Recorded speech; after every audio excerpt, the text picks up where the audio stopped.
Hi everyone, thank you so much for joining us in our next installment in our Let's Talk About series. I've got Chris here with me today, and today we're going to be looking at gear, specifically how our gear has evolved and changed over the years of playing. Before we dive in, just as a reminder to everybody, if you have questions that you'd like us to answer during these videos, please leave them in the comment section below. We are going to pick one comment for each of these videos and make sure that we answer it for you guys. So if you have any questions, leave them in the box below. So starting out, Chris, I guess we're going to talk about our gear. I think if you look at the way that our gear looks like today and compare it to how it looks like 4 years ago, 8 years ago, 12 years ago, it's very different, right? And I think that's a really important part of airsoft kit in general is it needs to evolve. So I think the first thing I really want to talk about is why is it so important that our kits sort of evolve over time? Like, what are some of the things that you've noticed and reasons why you've changed? The big thing with that is that your play style is going to change. So starting off, you might not exactly know what your play style is going to be. It might take you a few years to get into that. And just starting off, I mean, you don't really have any background or experience to go back on when you're picking out gear. So you might pick stuff that is too big for you, doesn't really work with your play style or your body type. So it takes a little while to figure that stuff out. Yeah, and I mean, we're not, for the most of us, I would say, we're not real soldiers. We haven't had the opportunity to use issued kit before. So realistically, what we pick is what either we've seen other airsofters use on like YouTube and stuff, or what we've seen in TV and movies. And if we look at some of the like plate carriers and the gear that we would have used 8 years ago, that really would have been in line with that.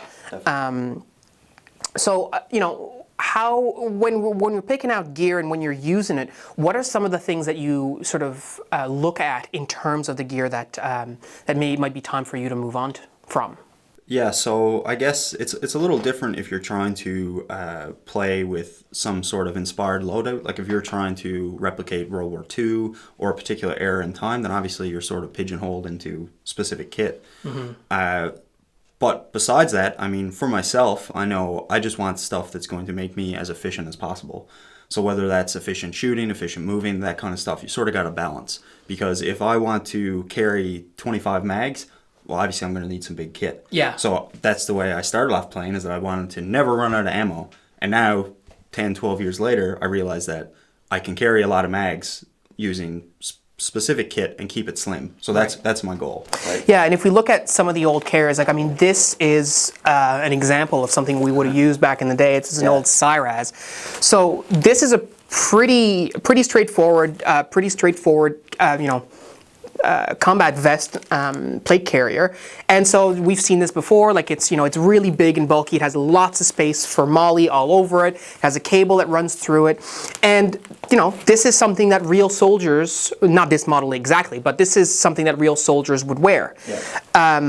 And I ran one like this for, I'm going to say, 5 years. I had something very similar to this. So in terms of carrying your 20 mags, so that does the trick. But then, how did you move on from something like that? Because I know what I did, but why don't you tell us sort of what did you move to? Well, I had something similar. I think it was like a Condor Defender, so it was huge, and I had mags from the 3 o'clock position all the way around the clock. So, I realized that this particular carrier was designed for hard armor inserts, soft armor inserts, and then carrying a bunch of stuff. Mm-hmm. And really, in Airsoft, at least like minus some hardcore milsim games, really all you need is BBs, a radio, and maybe one pouch to store like a battery, something like that. Yeah. So I realized that I could slim down my kit quite a lot by just picking a new carrier. And I guess, what were some of the impediments that you found, using a bulky plate carrier? So some people might say, well, what difference does it make if it's bulky or whatever? But like, how does that impede you on the field? Well, mine in particular, and I think yours as well, pretty much touched my belt line. So that meant that my mags were down at my belt line.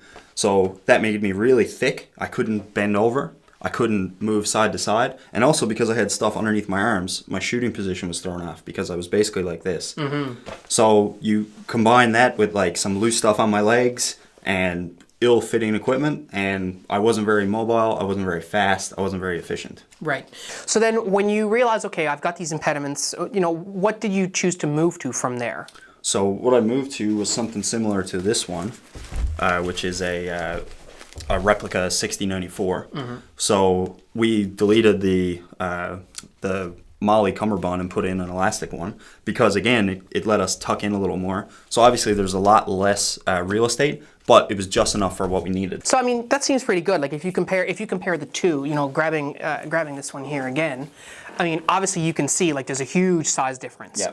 But that's still not what we use today. I mean, we use, you know, and you can, I think we have one down there.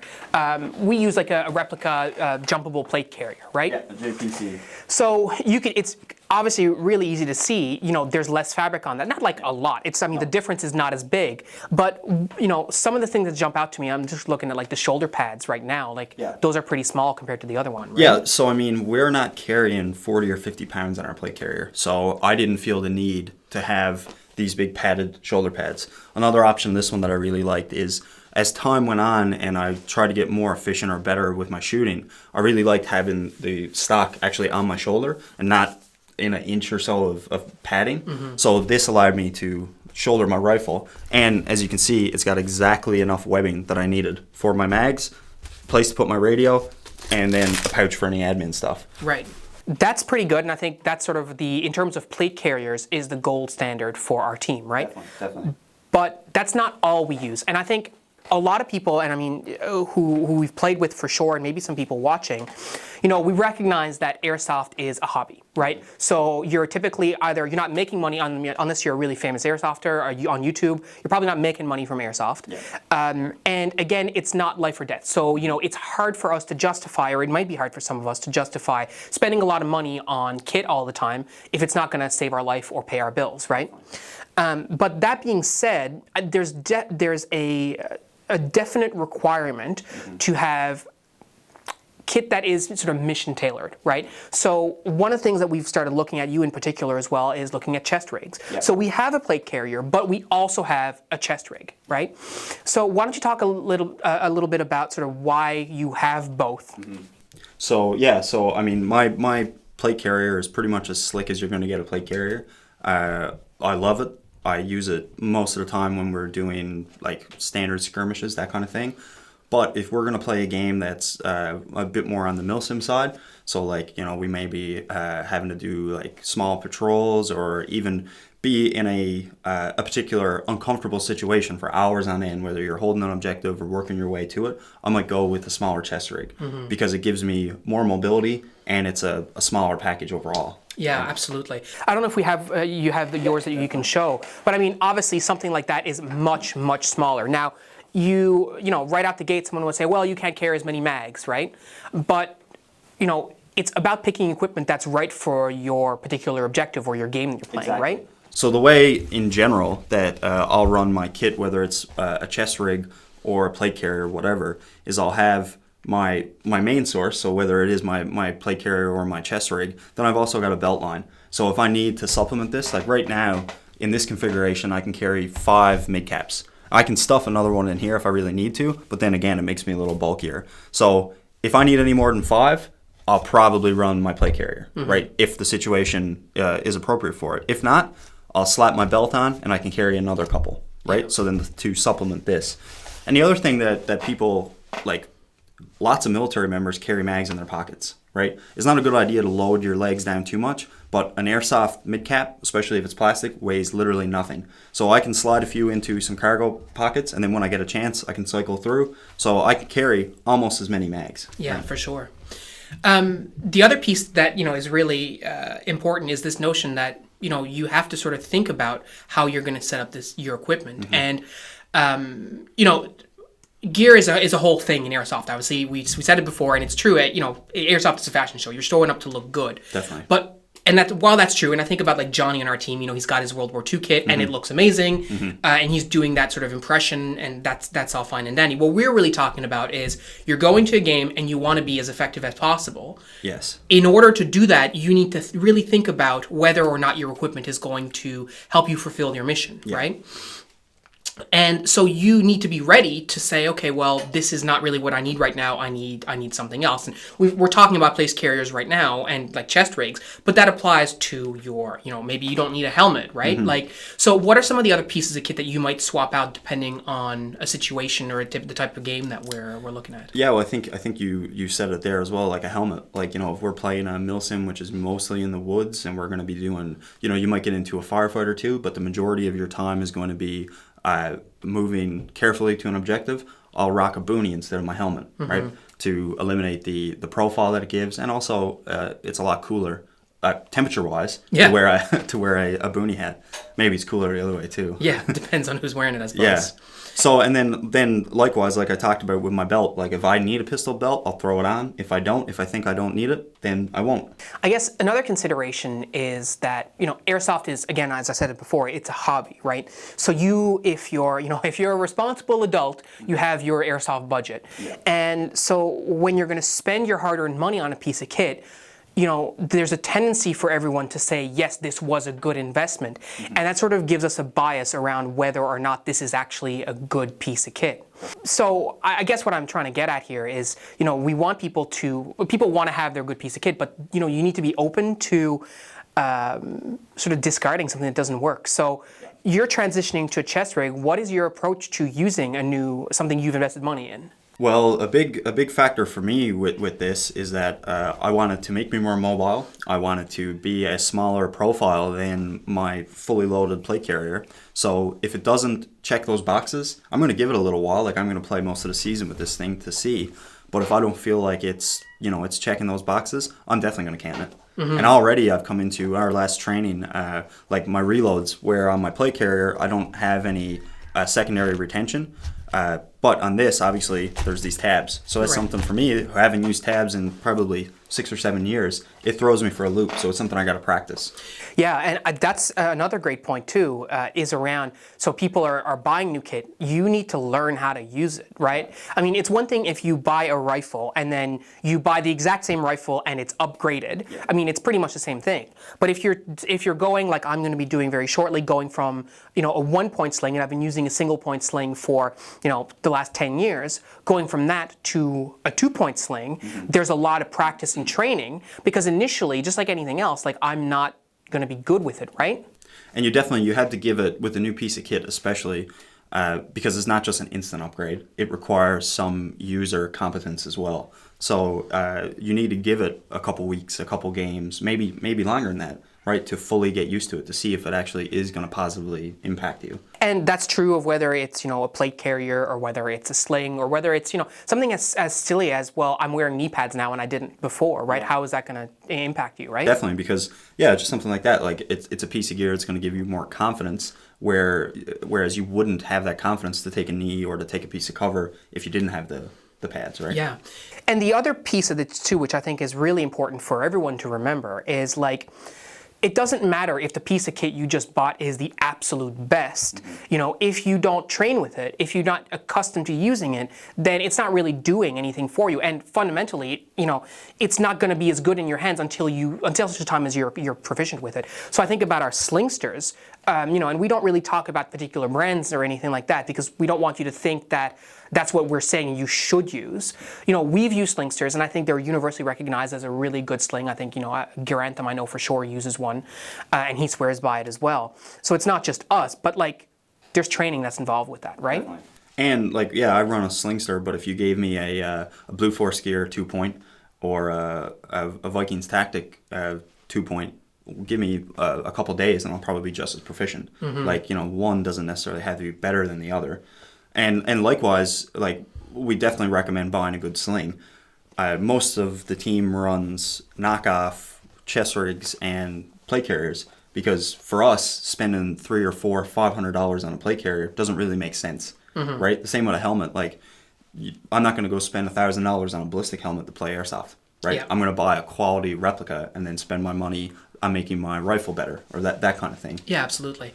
And actually, while we were preparing to shoot this video, we were talking about the blade antenna on your chest rig, and you were talking about how, like, it keeps getting snared in your 2-point, and it pokes you in the face and all this kind of stuff. And I think that's a really good point too. Like, if you're going to buy gear and you're going to like get used to it, you need to actually use it with all your stuff, right? Definitely. Yeah. Yeah.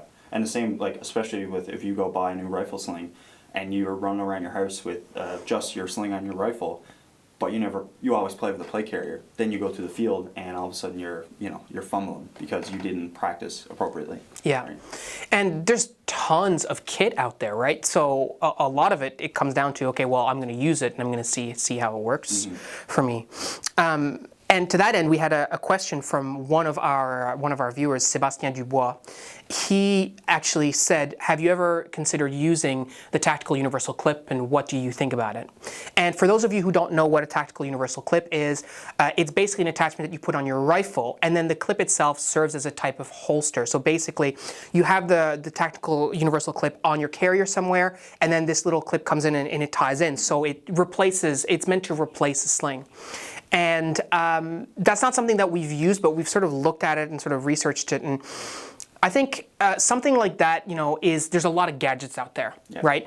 And I think that one kind of misses the mark in terms of what a sling is actually for, right? If your sling impedes you, it's because either you have the wrong type of sling for your application, or you're just not competent with it, right? Like, I run a 2-point sling in a fairly long configuration, and I can switch shoulders, I can do whatever I want, because I've trained with it. And now, if I don't have a sling, I feel out of place because I rely on it. Yeah, right? It's not just doesn't hold your rifle. Like, no. It's a shooting aid, right? Yeah, definitely. It's a shooting aid. It can be used for storage for sure if you want to go hands on. But it's also it's so much more. Like, you don't realize how good a sling is just for easing the tension on your arms or all that kind of stuff until you get used to it and you use one. So something like that, I think, would be fine if you were standing around all day, but as soon as you start to move, you're going to see the downfalls of it. So, yeah, definitely. So, I mean, if you've got a 10-pound rifle slung directly on your kit, that's going to pull on your kit. A plate carrier is not designed to, support that kind of thing. And your rifle's going to be all over the place. It's not to say that some of you might be using them and find them fine, and that's totally cool. I think the point we're trying to make here is, when you get a piece of kit, you really need to start using it to understand, is this going to impede me in any way on the field? And it also might work fine in your bedroom, in your living room, in your basement while you're dry firing and all this kind of stuff. It'll be totally different when you're running up to a piece of cover trying to get behind it because someone's shooting at you, and then you're all crunched up, you're in a weird shooting position, and you can't reach your rifle maybe because it's not. Or even with a 2-point sling, like you could run into a piece of cover and you've tangled yourself in it, and you're not used to getting yourself untangled. Maybe it's caught in something you don't know. If you don't know how to operate that's going to be a problem. So no matter what you get, you have to be competent. But it's also about picking things not just because they're cool. Yeah. Right. So they've got to have some end purpose if that's your thing. Now, if you just want to buy cool gadgets and whatnot, I mean, that's completely up to you as a game. Right? Yeah, for sure. So at the end of the day, I mean, it's all about picking something that you think is going to be, fun and work for you. The tactical universal clip doesn't really appeal to us as a team, but who knows, it might work for you. So if you're interested, you could certainly check it out and, let us know how it works out. Thanks very much for the question, though, Sébastien. I think it ties in really nicely to our overall conversation and the last piece of our conversation, which is really around, so, you're going to want to try a new piece of kit. So firstly, where do you get your inspiration for things we want to try? We have our established kit, but we always say just because it's, we've been doing it for years doesn't mean there's not a better way. So first question is, where do we get this inspiration? Like, what do we look for? So I think it's twofold. I mean, you've obviously, if you're looking at new shooting videos, the latest kit reviews, that kind of thing, that's definitely a good place that you can pick some things out from. But what I try and do is, like we talked about before with our after game AARs or after action reviews, we'll sort of, be honest with yourself. Say, are there any deficiencies that I can pick up with my own kit? So for instance, I'm switching all my stuff on my belt to a single stack. So I used to run a single stack taco with a pistol taco on the front, and it's very quick for reloads, but it's also very wide. So a thing that I notice on the field is that my hips get caught in things. Yeah. So I've been trying to reduce the profile of my belt. So now I'm watching a bunch of belt review videos to see what I think may work for me. I guess the other question is, you see a lot of guys, they want to spend that lot of money on the real steel. Like I'm buying, instead of getting just a Repro JPC, I'm buying like the Crye Precision JPC and stuff. Where do you see, the investment of, big dollars versus where is it okay to say, yeah, it's Replica and that's fine? It's a hard line to draw because, like we just talked about, you may be able to get away like we usually do with knockoff, good versions or good knockoff versions of real steel gear, like a plate carrier. Whereas pouches, like taco pouches or any other sort of that style of pouch, I would not go knockoff because the difference is very evident, right? And it plays a big part because in a knockoff, your mag might fall out and then you've defeated the whole purpose of having a pouch, right? Right. So there's certain pieces of equipment, like pouches, that I think is important to have, all the benefits of real steel.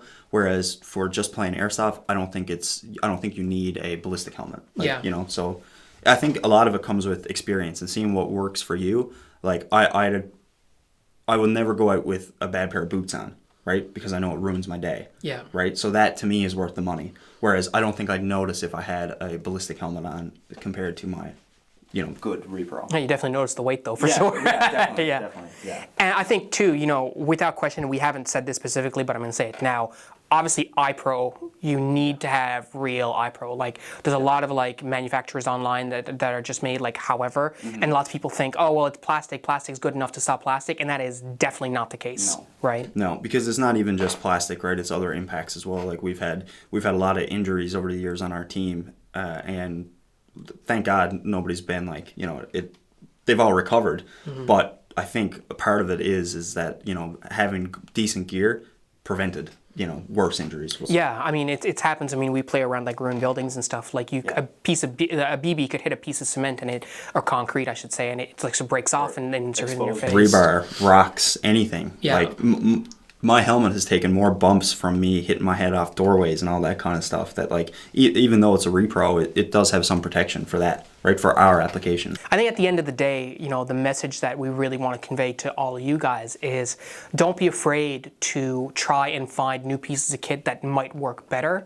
Yeah. Be open to the idea that the thing that you're using right now is maybe not as good as it used to be. There might be a better solution somewhere, or maybe it's actually not the right thing for you. I mean, me personally, in 2009, 2010, my rifle was like 1.5 meters long. I had a super long barrel. I had a suppressor. The inner barrel was like almost all the way through because I thought that's what was most effective for me. Yeah. And I actually found that limiting more than anything else, right? I'm sure you've had experiences that are similar, right?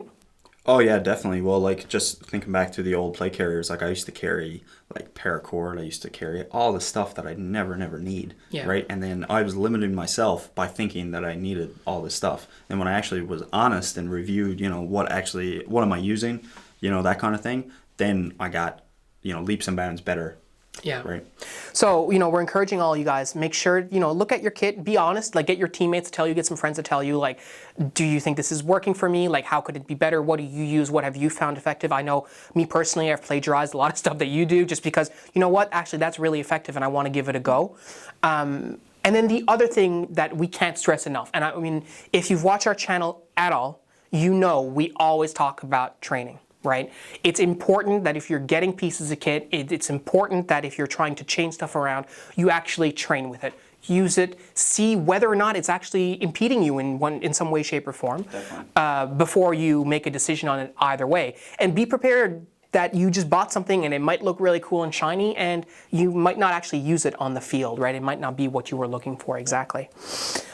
So guys, thank you so much for watching. We hope you found this video helpful. Again, if you have any questions or comments, please leave them in the box below. Thanks for subscribing and we'll see you next time. Take care.